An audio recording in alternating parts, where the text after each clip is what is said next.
어떻게 태준 씨, 저를 두고 저기 아이들 좀 가세요? 봐. 너무 보고 민수의 싶을 묘 거예요. 가지 앞에서 마세요, 검은 정장을 제발. 입은 쌍둥이가 아직 할 얘기가 조용히 절을 많은데 올리고 어떻게 저를 있었다. 두고 가세요? 경희의 다리가 너무 풀려 보고 싶을 그대로 거예요. 가지 무릎에 마세요, 제발. 주저앉았다. 그때 아직 할 얘기가 아이가 많은데 조용히 어떻게 고개를 들어 저를 두고 말했다. 가세요? 여기 우리 너무 아빠 보고 맞나요? 싶을 거예요. 가지 이야기 시작하기 전에요.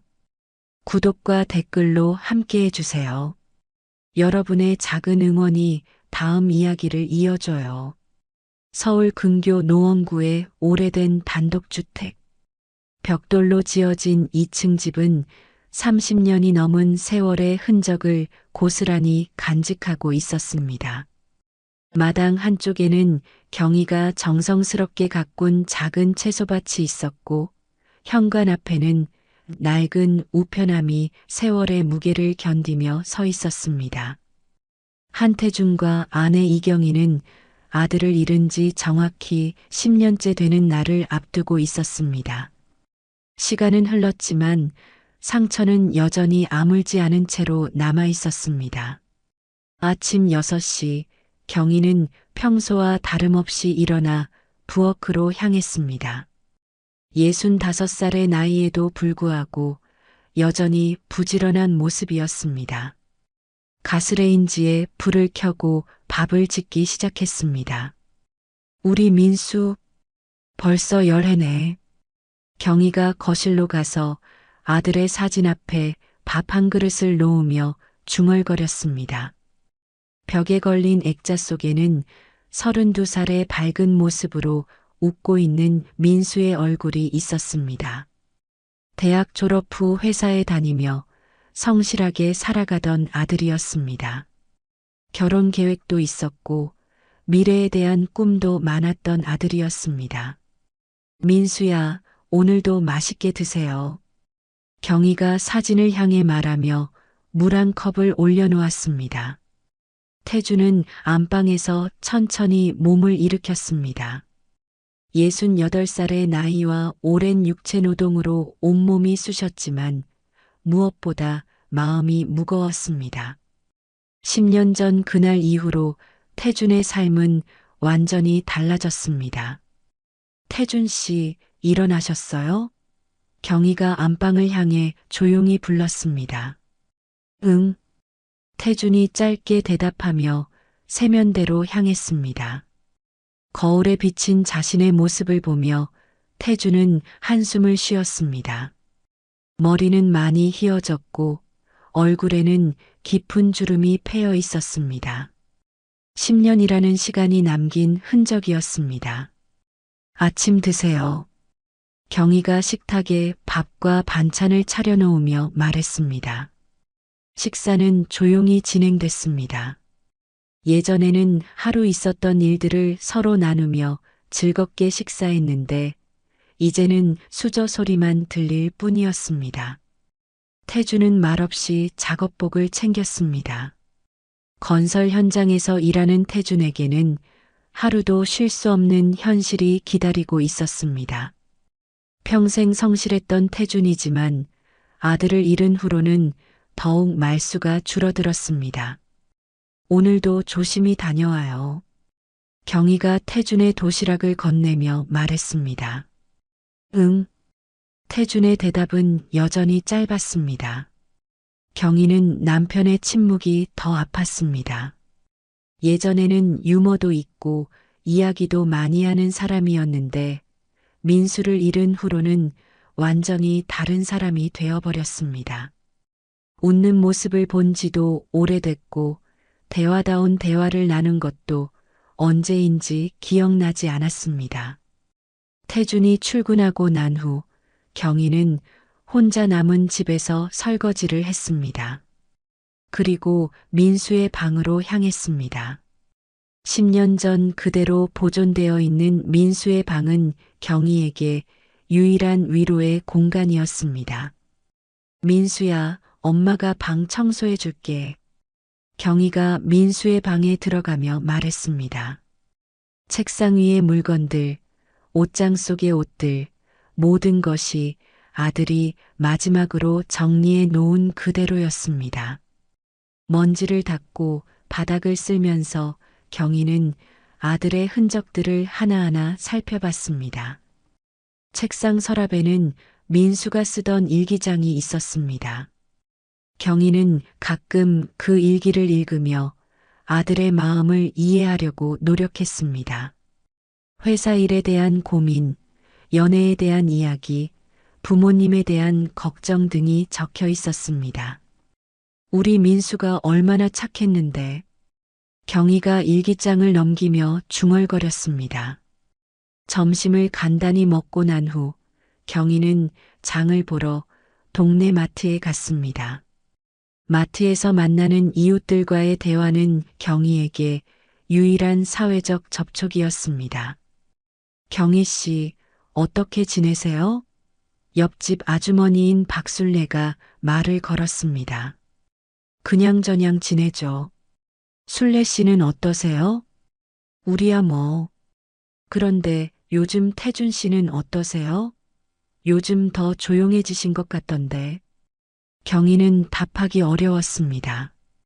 남편의 침묵과 우울함을 어떻게 설명해야 할지 몰랐습니다. 네, 좀 그래요. 다음 주가 민수 10주기라서 더 그런 것 같아요. 아이고, 벌써 10년이나 됐나요? 시간 참 빠르네요. 집으로 돌아와 저녁 준비를 하던 경희는 우편함을 확인하러 나갔습니다. 평소에는 별다른 우편물이 오지 않았는데 오늘은 뭔가 다른 느낌이었습니다. 우편함을 열어보니 의문의 봉투 하나가 들어 있었습니다. 발신인도 적혀 있지 않고 주소도 손으로 쓴 것 같았습니다. 이게 뭐지?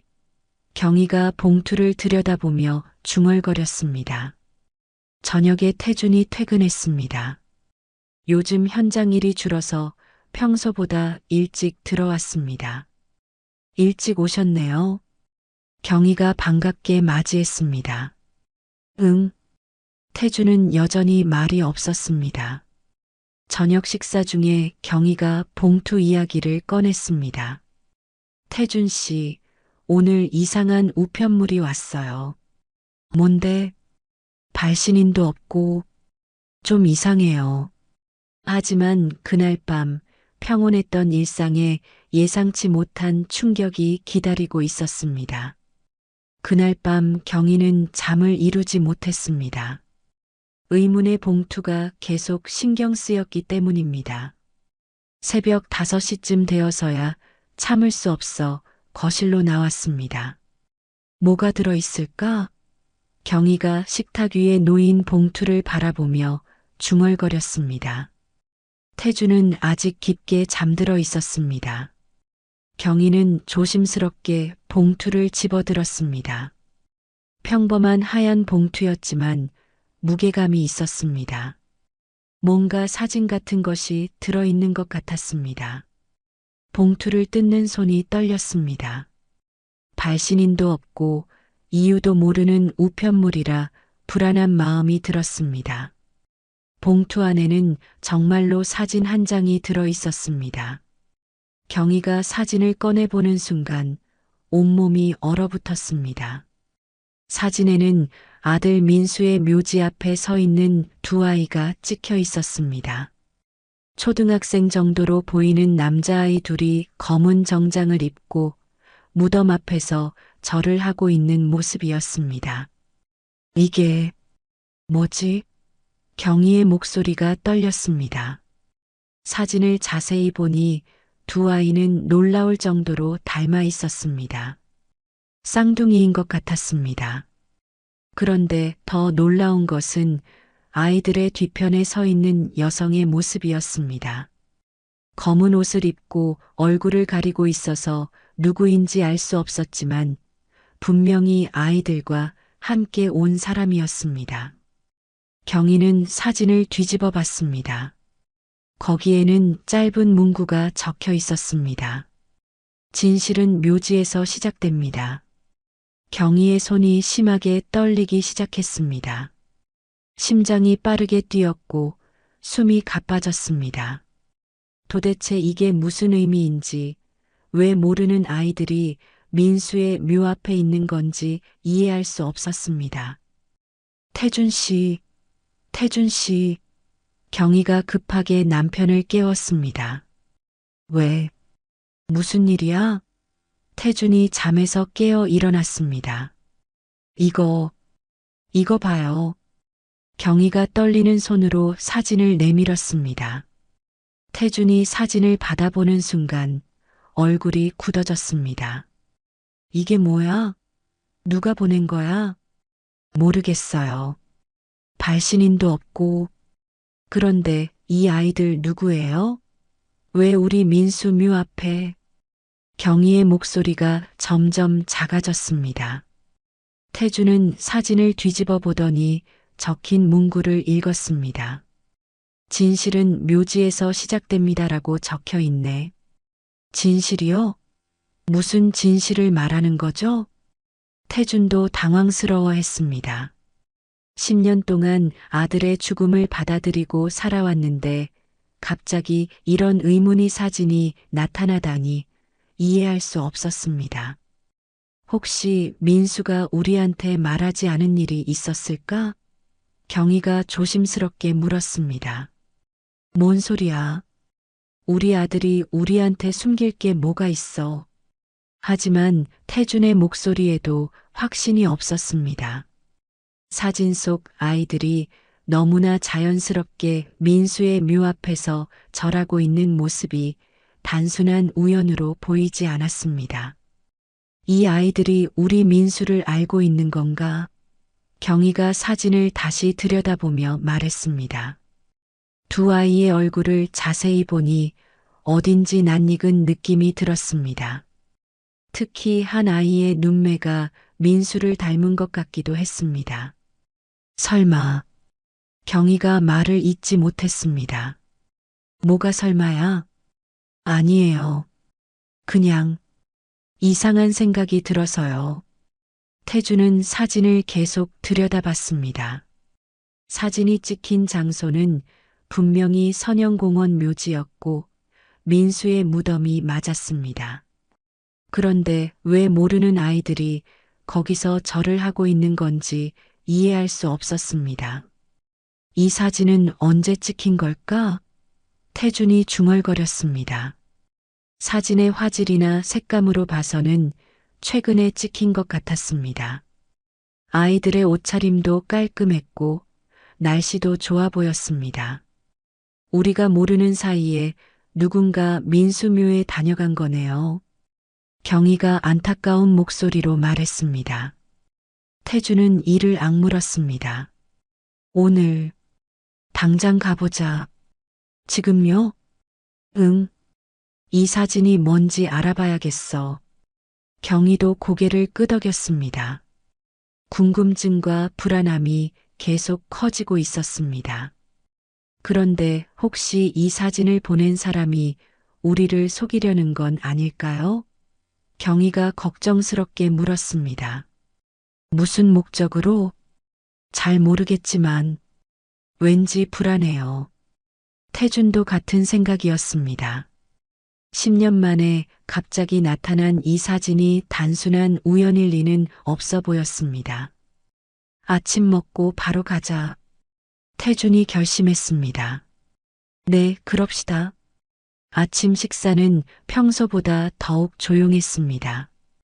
두 사람 모두 사진 생각에 빠져 있었기 때문입니다. 밥맛도 나지 않았고 마음만 급했습니다. 민수야, 엄마 아빠가 오늘 가볼게. 경희가 민수의 사진을 향해 말했습니다. 태주는 평소에 입지 않던 정장을 꺼냈습니다. 묘지에 가는 길이니까 단정하게 차려입어야겠다는 생각이었습니다. 준비됐어? 태준이 경희에게 물었습니다. 네, 가요. 두 사람은 집을 나서며 사진을 다시 한번 확인했습니다. 과연 오늘 묘지에서 무엇을 발견하게 될지, 그리고 이 신비로운 사진의 정체가 무엇인지 알게 될지 궁금했습니다. 버스를 타고 선영공원으로 향하는 길, 경희는 계속 사진을 들여다봤습니다. 볼 때마다 새로운 의문이 생겼습니다. 태준 씨, 혹시 민수가 우리 모르게 결혼했을 수도 있을까요? 무슨 소리야? 그런 중요한 일을 숨길 리가 없어. 하지만 두 사람의 마음속에는 알 수 없는 불안감이 자리 잡고 있었습니다. 선영공원 묘지에 도착한 것은 오전 10시쯤이었습니다. 가을 햇살이 따스했지만 묘지 특유의 쓸쓸함은 여전했습니다. 태준과 경희는 익숙한 길을 따라 민수의 묘로 향했습니다. 여기가 우리 민수 있는 곳이야. 태준이 경희의 손을 잡으며 말했습니다. 10년 동안 수없이 다녀간 길이었지만 오늘은 왠지 다른 느낌이었습니다. 혹시 정말로 사진 속 아이들을 만나게 될지도 모른다는 기대와 불안이 섞여 있었습니다. 민수의 묘에서 100m 정도 떨어진 곳에서 태준과 경희는 걸음을 멈췄습니다. 사진 속 그대로의 광경이 눈앞에 펼쳐져 있었기 때문입니다.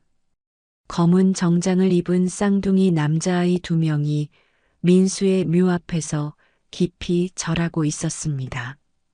10살 정도로 보이는 아이들은 정중한 자세로 절을 하고 있었고 그 모습이 무척 자연스러워 보였습니다. 경희는 다리에 힘이 풀려 태준의 팔을 붙잡았습니다. 정말 있네요. 어린 것들이. 왜 우리 민수한테? 경희의 목소리가 떨렸습니다. 아이들 뒤편에는 검은 옷을 입은 여성이 서 있었습니다. 30대 중반 정도로 보이는 여성은 모자를 깊게 눌렀어서 얼굴을 제대로 볼 수 없었습니다. 하지만 아이들을 지켜보는 모습에서 모성애가 느껴졌습니다. 태준과 경희는 숨을 죽이고 그 광경을 지켜봤습니다. 아이들은 절을 마친 후 무덤 앞에 무릎을 꿇고 앉았습니다. 그리고 작은 목소리로 뭔가 말하기 시작했습니다. 아빠, 안녕하세요. 한 아이가 말했습니다. 태준과 경희는 동시에 얼어붙었습니다. 아빠라고 했습니다. 분명히 민수를 아빠라고 부르고 있었습니다. 저희 잘 지내고 있어요. 엄마도 건강하시고요. 다른 아이가 이어서 말했습니다. 경희는 충격으로 입을 손으로 막았습니다. 이 아이들이 정말로 민수를 아빠라고 여기고 있었습니다. 학교도 열심히 다니고 있고 공부도 잘하고 있어요. 첫 번째 아이가 계속 말했습니다.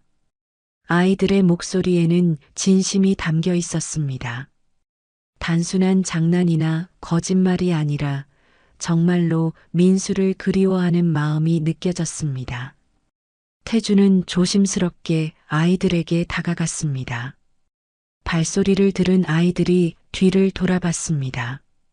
안녕하세요. 태준이 조심스럽게 인사했습니다. 아이들은 놀란 표정으로 일어났습니다. 검은 옷을 입은 여성도 긴장한 기색을 보였습니다. 얘들아, 누구니? 태준이 부드럽게 물었습니다.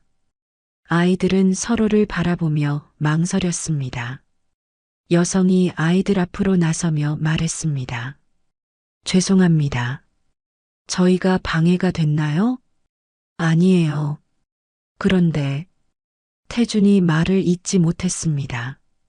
경희가 떨리는 목소리로 물었습니다. 혹시 이 아이들이 우리 민수를 아빠라고 부르는 게 맞나요? 여성은 잠시 침묵했습니다. 그리고 아이들을 바라본 후 고개를 끄덕였습니다. 네, 맞습니다. 그 순간 한 아이가 태준을 올려다보며 말했습니다. 할아버지세요? 태준의 가슴이 뛰기 시작했습니다. 할아버지라고 불렀습니다. 이 아이가 자신을 할아버지라고 부르고 있었습니다. 뭐라고? 태준이 다시 물었습니다. 아빠, 아빠의 아버지시죠? 아이가 다시 물었습니다. 경희는 그 자리에 주저앉았습니다. 충격이 너무 커서 다리에 힘이 빠졌습니다. 그럼 너희들이. 경희가 말을 잇지 못했습니다. 여성이 아이들을 감싸며 말했습니다. 죄송합니다. 이렇게 갑자기 나타나서. 하지만 더 이상 숨길 수가 없어서. 숨긴다는 게 뭔 말이에요? 태준이 혼란스러워하며 물었습니다.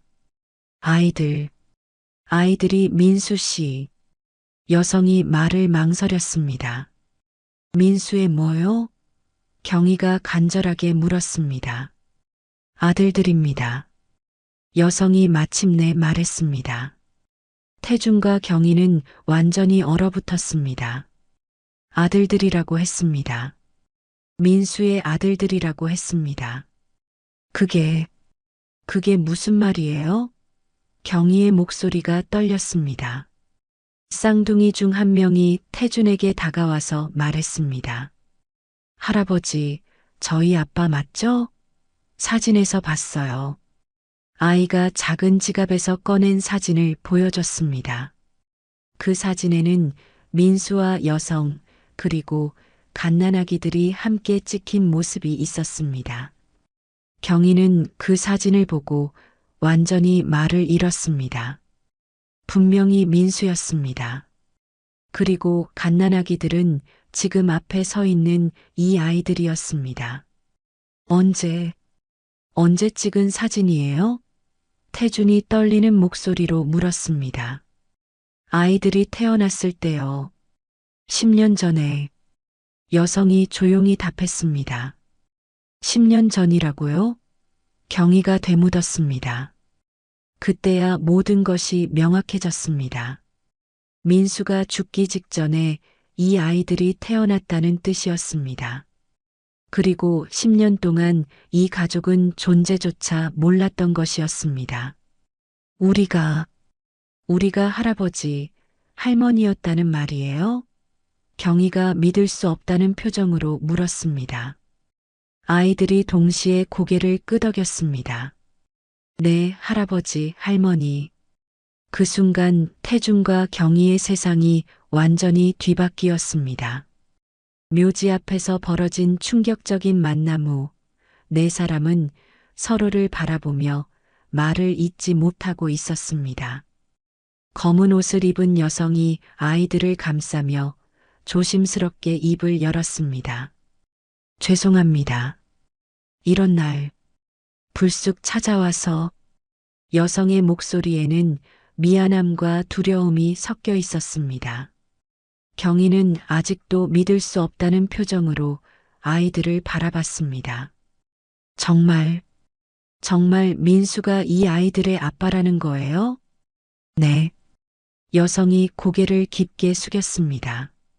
태준은 분노가 치밀어 올랐습니다. 우리 아들이 결혼도 안 했는데 어떻게 이런 일이. 저희 정식으로 결혼하지는 못했어요. 여성이 작은 목소리로 말했습니다. 하지만 아이들은 분명히 민수 씨의 아들들입니다. 경희가 떨리는 목소리로 물었습니다. 그럼 당신은 누구세요? 저는 박지영이라고 합니다. 민수 씨와 연인이었어요. 연인? 태준이 되물었습니다. 우리가 모르는 연인이 있었다고? 지영이 고개를 끄덕였습니다. 민수 씨가 부모님께 말씀드리지 못하셨나 봐요. 왜요? 왜 우리한테 말하지 않았을까요? 경희의 목소리에는 상처가 배어 있었습니다. 저 때문이었어요. 지영이 눈물을 글썽이며 말했습니다. 제 처지가 복잡했거든요. 태준은 이해할 수 없었습니다. 복잡하다니 무슨 뜻이에요? 지영은 잠시 망설이다가 작은 가방에서 봉투 하나를 꺼냈습니다. 이걸 보시면 이해하실 거예요. 봉투 안에는 여러 장의 서류가 들어 있었습니다. 민수와 지영의 사진, 그리고 아이들의 출생신고서, 사본이었습니다. 경희가 출생신고서를 보는 순간 손이 떨렸습니다. 한민준, 한민호. 성이 한씨네요. 네, 민수 씨 성을 따랐어요. 태준이 서류들을 하나하나 살펴봤습니다. 출생일자는 정확히 10년 전이었습니다. 민수가 세상을 떠나기 불과 일주일 전이었습니다. 그럼 민수가 죽기 직전에 이 아이들이 태어났다는 말이에요? 태준이 물었습니다. 네. 민수 씨는 아이들을 보지도 못하고 지영의 목소리가 메말랐습니다. 경희는 서류를 보며 혼란스러워했습니다. 우리가 몰랐던 게 이렇게 많았단 말이에요? 쌍둥이 중 큰아이인 민준이 태준에게 다가왔습니다. 할아버지, 저희 진짜 아빠 아들이에요. 작은아이인 민호도 경희에게 다가왔습니다. 할머니, 저희 사진 많이 있어요. 아이들이 가져온 작은 앨범에는 민수와 함께 찍은 사진들이 있었습니다. 임신 중인 지영과 함께 찍은 사진, 태어날 아기들을 위해 준비한 물건들의 사진까지 있었습니다. 민수가 정말 아빠가 될 준비를 하고 있었구나. 경희가 사진을 보며 중얼거렸습니다. 태주는 분노와 슬픔이 동시에 밀려왔습니다. 왜 우리한테는 한마디도 안 했을까? 지영이 조심스럽게 설명했습니다. 제가 당시에 결혼한 상태였거든요. 결혼한 상태라고요? 경희가 놀라며 물었습니다. 네. 하지만 남편과는 이미 별거 중이었고 이혼 절차를 밟고 있었어요. 민수 씨는 그 상황이 정리될 때까지 기다려 주셨어요. 태준의 표정이 더욱 복잡해졌습니다. 그럼 우리 아들이 불륜을? 아니에요. 지영이 급하게 말했습니다. 저는 이미 남편과 끝난 상태였어요. 민수 씨는 정말 신사적이었고 저를 진심으로 사랑해 주셨어요. 경희는 아이들을 바라보며 마음이 복잡했습니다. 분명히 민수를 닮은 구석이 있었습니다. 특히 눈매와 웃는 모습이 어린 시절 민수와 비슷했습니다. 그럼 왜 지금에서야? 태준이 물었습니다. 죄송해요. 그동안 혼자 아이들을 키우느라, 그리고 어떻게 말씀드려야 할지 몰라서 지영이 눈물을 흘리며 말했습니다. 민준이 태준의 손을 잡으며 말했습니다. 할아버지, 저희 아빠 많이 그리워해요. 민호도 경희에게 말했습니다. 할머니, 엄마가 아빠 이야기 많이 해줘요. 경희의 눈에서 눈물이 흘러내렸습니다. 이 아이들이 정말로 민수의 아들들이라면 자신들은 10년 동안 손자들을 모르고 살았던 것이었습니다. 지영 씨, 정말 확실한 거예요? 이 아이들이 민수이. 경희가 마지막으로 확인했습니다. 지영이 다른 서류를 꺼냈습니다. 이건 친자 확인서예요. 아이들이 태어났을 때 민수 씨와 함께 검사를 받았어요. 서류에는 분명히 민수와 쌍둥이들의 유전자가 일치한다는 결과가 나와 있었습니다. 태주는 그제야 모든 것을 받아들여야 한다는 것을 깨달았습니다. 그럼 우리가 정말 할아버지, 할머니였다는 말이네요. 네. 죄송해요. 이렇게 늦게 알려드려서. 경희는 아이들을 바라보며 복잡한 감정에 휩싸였습니다. 기쁨과 당황스러움, 그리고 민수에 대한 그리움이 한꺼번에 밀려왔습니다. 우리 민수가 이런 비밀을 혼자 간직하고 있었구나. 경희가 중얼거렸습니다. 하지만 아직 더 큰 진실이 숨겨져 있다는 것을 이들은 알지 못했습니다. 묘지에서의 충격적인 만남 후 네 사람은 근처 카페로 자리를 옮겼습니다. 아이들은 음료수를 마시며 조용히 앉아 있었고 어른들은 여전히 정리되지 않은 감정들로 혼란스러워하고 있었습니다. 지영 씨, 정말 이해가 안 가는 게 태준이 조심스럽게 말을 꺼냈습니다. 민수가 왜 우리한테 말하지 않았을까요? 지영은 커피잔을 들고 있는 손이 떨렸습니다. 그게 사실 더 복잡한 사정이 있었어요. 복잡한 사정이요? 지영이 깊게 숨을 쉬고 아이들을 바라봤습니다. 아이들아, 잠깐 저기서 놀고 있을래? 민준과 민호는 엄마의 말을 듣고 카페 한쪽 놀이공간으로 갔습니다. 지영이 다시 자리로 돌아와 떨리는 목소리로 말했습니다. 민수 씨 사고. 그거 사고가 아니었어요. 태준과 경희는 동시에 얼어붙었습니다. 뭐라고요? 태준이 믿을 수 없다는 표정으로 되물었습니다. 사고가 아니라는 게 무슨 뜻이에요? 경희의 목소리가 떨렸습니다. 지영은 주위를 살피고 더 작은 목소리로 말했습니다. 민수 씨는 어떤 사건에 연루되어 있었어요. 사건이요? 네, 회사에서 일어난 비리 사건이었어요. 민수 씨가 그것을 알게 되었고 태준이 앞으로 몸을 기울였습니다. 무슨 비리요? 지영이 가방에서 작은 봉투를 꺼냈습니다. 이걸 보시면 이해하실 거예요. 봉투 안에는 여러 장의 서류와 사진들이 들어 있었습니다.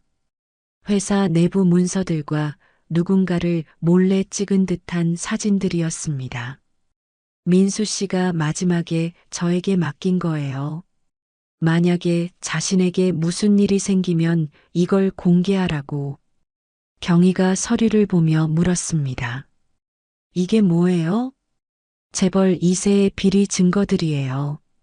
민수 씨가 회사에서 발견한 것들이었죠. 태준의 얼굴이 굳어졌습니다. 재벌 2세라고요? 네, 그 사람이 제 전 남편이었어요. 순간 모든 퍼즐이 맞춰지기 시작했습니다. 경희가 놀라며 물었습니다. 그럼 당신 남편이 민수를... 지영이 고개를 끄덕였습니다. 민수 씨는 제보를 준비하고 있었어요. 하지만 그것이 발각되었고, 그래서 사고가... 태준의 목소리가 떨렸습니다. 네, 누군가의 의도였습니다. 경희는 그 자리에서 오열하기 시작했습니다.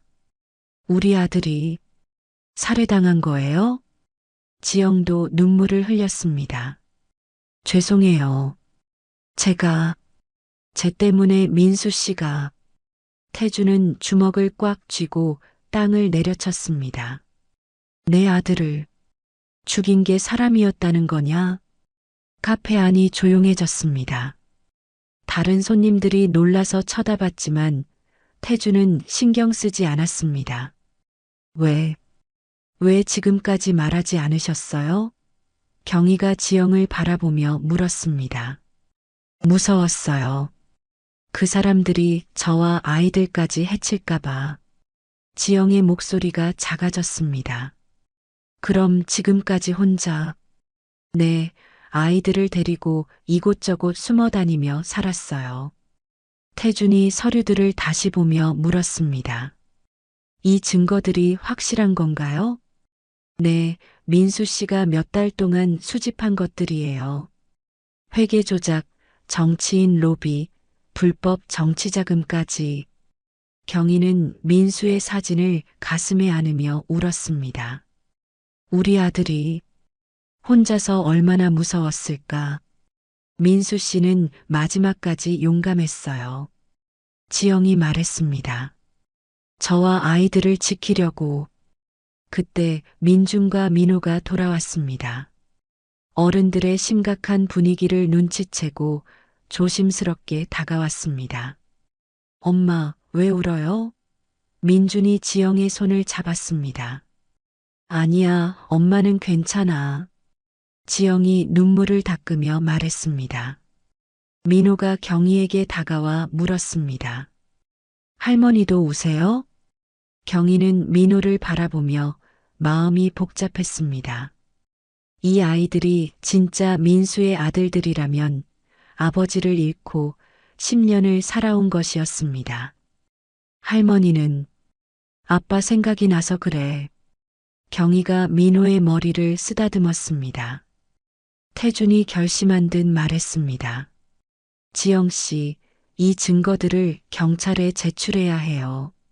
하지만 위험해요. 그 사람들은 아직도 그래도 해야 해요. 우리 민수의 죽음을 밝혀야죠. 지영이 두려워하는 표정을 짓자 경희가 말했습니다. 걱정하지 마세요. 우리가 도와드릴게요. 정말요? 네, 이제 우리도 가족이잖아요. 경희가 아이들을 바라보며 말했습니다. 태준도 고개를 끄덕였습니다. 민수의 아들들을 우리가 지켜야죠. 그 순간 지영의 휴대폰이 울렸습니다. 모르는 번호였습니다. 여보세요? 박지영 씨죠? 오늘 묘지에 갔다면서요? 지영의 얼굴이 창백해졌습니다. 누구세요? 오래간만이네요. 조용히 살고 있을 줄 알았는데. 지영이 전화를 끊고 떨리는 목소리로 말했습니다. 우리를 감시하고 있었어요. 태준과 경희도 긴장했습니다. 어떻게 해야 하죠? 지영이 불안해했습니다. 태준이 단호하게 말했습니다. 이제 더 이상 숨을 수 없어요. 끝까지 가봅시다. 카페에서 위협적인 전화를 받은 후 네 사람은 급하게 자리를 떠났습니다. 지영은 아이들의 손을 꽉 잡고 주위를 살폈고 태준과 경희도 긴장한 기색을 감추지 못했습니다. 일단 우리 집으로 가요. 태준이 제안했습니다. 괜찮을까요? 지영이 걱정스럽게 물었습니다. 거기가 지금으로서는 가장 안전할 거예요. 집으로 향하는 길에서 지영은 더 많은 이야기를 들려주기 시작했습니다. 사실 민수 씨가 마지막에 저에게 남긴 게 더 있어요. 뭐가 더 있다고요? 경희가 물었습니다. 지영이 가방에서 작은 USB를 꺼냈습니다. 이 안에 민수 씨의 마지막 메시지가 들어있어요. 태준의 집에 도착한 후 지영은 USB를 컴퓨터에 연결했습니다. 화면에 민수의 얼굴이 나타나자 태준과 경희는 숨을 멈췄습니다. 10년 만에 보는 아들의 생생한 모습이었습니다. 엄마, 아빠, 만약 이 영상을 보고 계신다면 제가 이미 세상을 떠났다는 뜻이겠죠. 경희가 화면을 바라보며 눈물을 흘렸습니다. 민수야. 영상 속 민수는 피곤해 보였지만 의연한 표정을 하고 있었습니다. 먼저 죄송하다는 말씀을 드리고 싶어요. 지영이와 아이들 이야기를 미리 말씀드리지 못해서. 태준도 화면에 집중했습니다. 사실 지영이는 정말 좋은 사람이에요. 제가 진심으로 사랑하는 여자이고 곧 아이들의 엄마가 될 사람이죠. 민수는 잠시 말을 멈추고 깊게 숨을 쉬었습니다. 하지만 상황이 복잡해서 말씀드리기 어려웠어요. 지영이의 남편이 정말 위험한 사람이거든요. 화면 속에서 민수가 계속 말했습니다. 제가 회사에서 발견한 증거들, 그것 때문에 저는 지금 위험한 상황에 있어요. 하지만 포기할 수 없어요. 정의를 위해서라면. 경희가 화면을 향해 말했습니다. 민수야, 왜 혼자서? 엄마, 아빠, 미안해요. 나 곧 아빠가 됩니다. 민수의 목소리가 떨렸습니다. 쌍둥이 아들들이에요. 지영이가 곧 출산 예정이거든요. 꼭 데려갈게요. 기다려주세요. 태준이 주먹을 쥐었습니다. 아들이 혼자서 얼마나 많은 부담을 안고 있었는지 알 수 있었습니다. 만약 제게 무슨 일이 생기면 지영이와 아이들을 부탁드려요. 그들은 제가 세상에서 가장 사랑하는 사람들이에요. 민수가 카메라에 더 가까이 다가왔습니다. 그리고 제가 수집한 증거들을 꼭 세상에 알려주세요. 더 이상 무고한 사람들이 피해를 당하면 안 되거든요. 영상이 잠시 끊어졌다가 다시 시작되었습니다. 이번에는 민수가 더욱 진지한 표정을 하고 있었습니다. 민수 씨가 마지막 순간까지 지키려고 했던 건 제보가 아니라 이 아이들이었어요. 지영이 눈물을 흘리며 아이들에게 시선을 돌렸습니다. 화면 속 민수가 마지막 말을 했습니다. 엄마, 아빠, 저는 후회하지 않아요.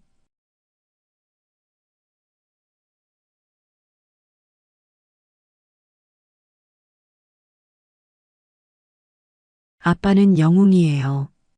민호가 덧붙였습니다. 태주는 깊게 눈을 감으며 중얼거렸습니다. 민수야, 이제야.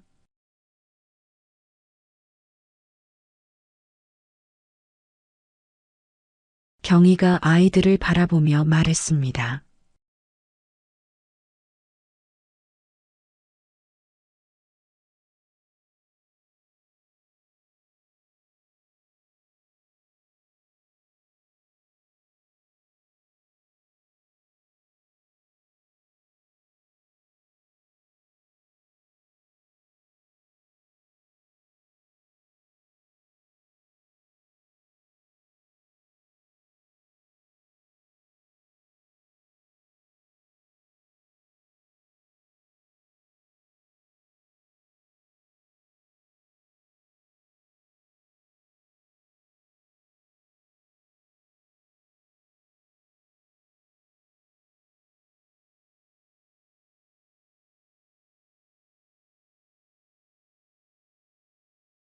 우리 아빠를 죽인 나쁜 사람이에요. 민호가 덧붙였습니다. 박 형사는 아이들을 보며 마음이 아팠습니다. 걱정하지 마라. 아저씨가 꼭 잡아줄게. 그때 지영의 휴대폰이 울렸습니다. 또 모르는 번호였습니다. 받지 마세요. 태준이 말했습니다. 하지만 지영은 전화를 받았습니다. 여보세요? 지영아, 오랜만이다. 지영의 얼굴이 창백해졌습니다. 전 남편 최유진의 목소리였습니다. 지금 어디에 있는지 다 알고 있다. 경찰서에 있지? 어떻게? 내가 누군 줄 알고 너희들이 가져간 자료들 모두 조작된 거야. 아무도 믿지 않을 거다. 지영이 전화를 끊고 떨렸습니다. 저희를 감시하고 있어요. 박 형사가 즉시 행동에 나섰습니다. 걱정하지 마세요. 이미 수사 체계가 바뀌었어요. 10년 전과는 다릅니다.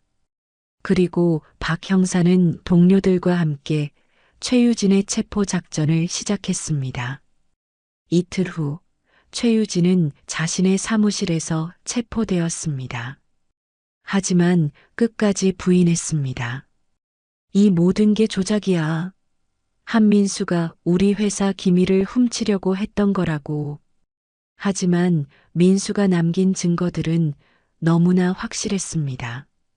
특히 민수가 몰래 녹음한 대화에서 최유진이 직접 살인을 지시하는 내용이 나왔습니다. 한민수를 조용히 처리해. 사고로 만들어.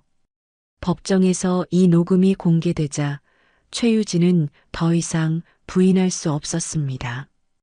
재판 당일 태준과 경희, 지영과 아이들은 모두 법정에 출석했습니다. 10년 만에 아들의 죽음에 대한 진실이 밝혀지는 순간이었습니다. 검사가 최유진에게 물었습니다. 피고인은 한민수 씨를 살해할 것을 지시했습니까? 저는 최유진이 말을 잇지 못했습니다. 증거가 명확합니다. 피고인의 직접적인 지시가 녹음되어 있습니다. 법정에는 민수의 목소리도 재생되었습니다. 저는 정의를 위해 이 일을 하고 있습니다. 제가 죽더라도 진실은 반드시 밝혀져야 합니다. 경위는 법정에서 오열했습니다. 아들의 마지막 목소리를 듣는 순간이었습니다. 태주는 떨리는 손으로 민수의 사진을 가슴에 안았습니다. 민수야, 이제 내 억울함이 풀렸다. 판사가 최종 판결을 내렸습니다. 피고인 최유진에게 살인교사 및 증거인멸 혐의로 무기징역을 선고합니다. 법정에서 박수가 터져 나왔습니다. 판사는 계속해서 말했습니다. 고인이 된 한민수 씨의 용기를 헛되이 하지 않겠습니다.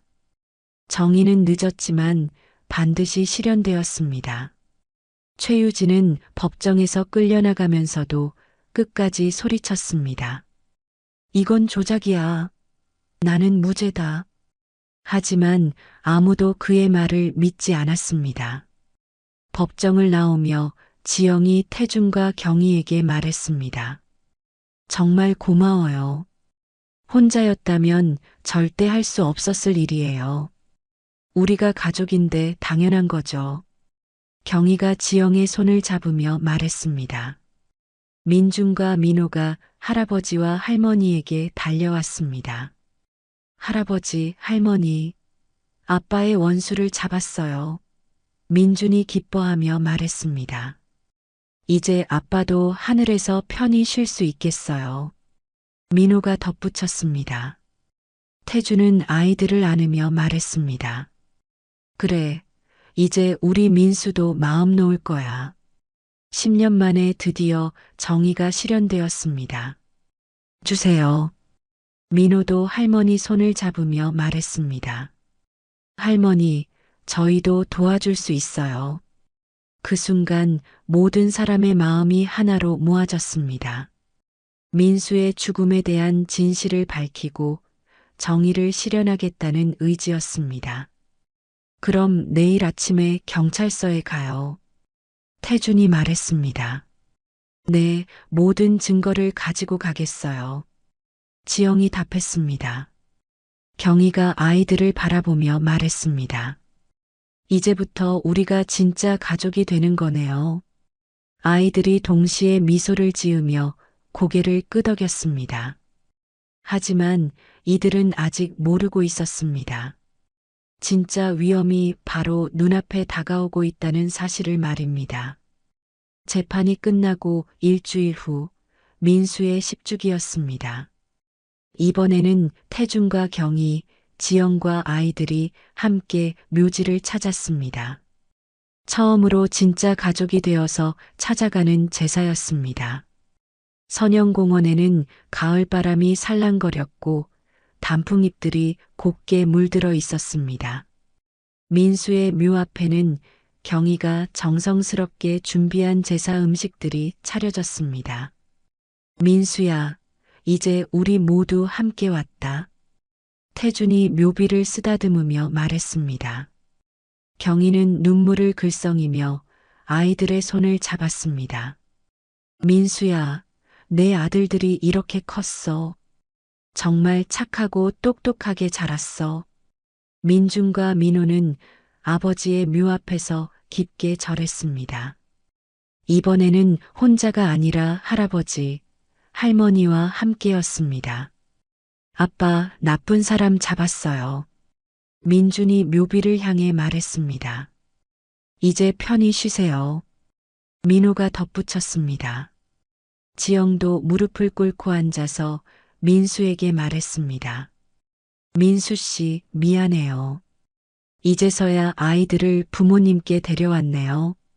제사를 마친 후 네 사람은 묘지에서 조금 떨어진 벤치에 앉았습니다. 멀리서 민수의 묘가 보였고 평온한 분위기가 흘렀습니다. 이제 어떻게 하실 거예요? 태준이 지영에게 물었습니다. 사실 잘 모르겠어요. 그동안 숨어 살기만 했거든요. 경희가 지영의 손을 잡으며 말했습니다. 이제부터 우리도 내 아빠 대신 너희 지켜줄게. 정말요? 지영의 눈에 희망이 떠올랐습니다. 태준도 고개를 끄덕이며 말했습니다. 민수의 피가 흐르는데 우리가 할아버지, 할머니 아니겠어. 민준과 민호가 동시에 밝게 웃었습니다. 할아버지, 할머니 정말 고마워요. 민준이 말했습니다.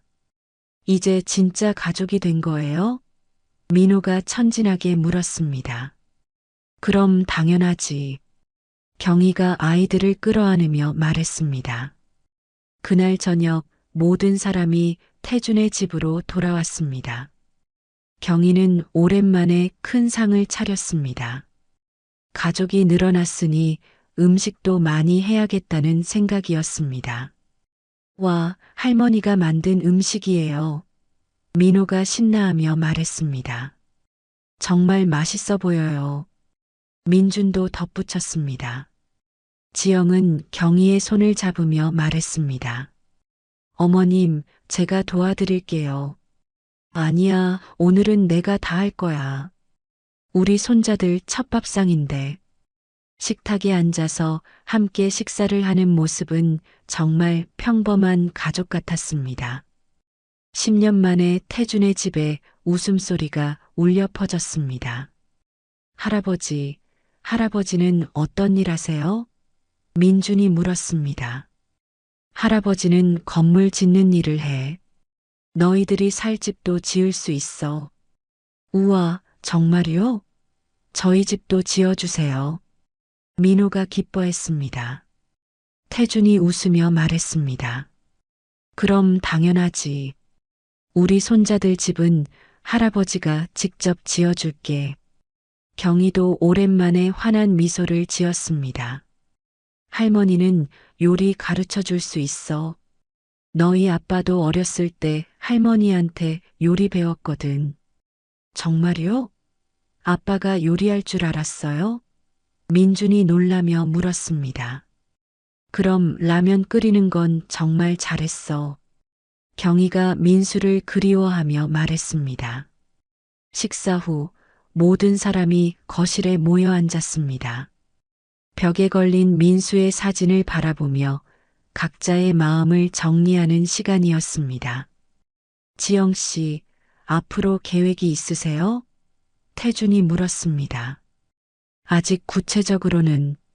하지만 이제 아이들을 떳떳하게 키울 수 있을 것 같아요. 일자리 걱정은 하지 마세요. 제가 아는 곳에 소개해 드릴게요. 태준이 말했습니다. 경희도 덧붙였습니다. 아이들은 우리가 돌봐드릴 수 있어요. 학교 보내고 밥 차려주고. 지영의 눈에서 눈물이 흘렀습니다. 정말 고마워요. 이런 분들을 만날 줄 몰랐어요. 민준이 할아버지에게 다가가 말했습니다. 할아버지, 앞으로 계속 여기서 살 수 있어요? 물론이지. 이제 여기가 너희 집이야. 민호도 할머니에게 안기며 말했습니다. 할머니, 저희 진짜 사랑해 주실 거죠? 당연하지. 우리 손자들인데. 경희가 민호를 꽉 안아주었습니다. 태준은 민수의 사진을 바라보며 조용히 말했습니다.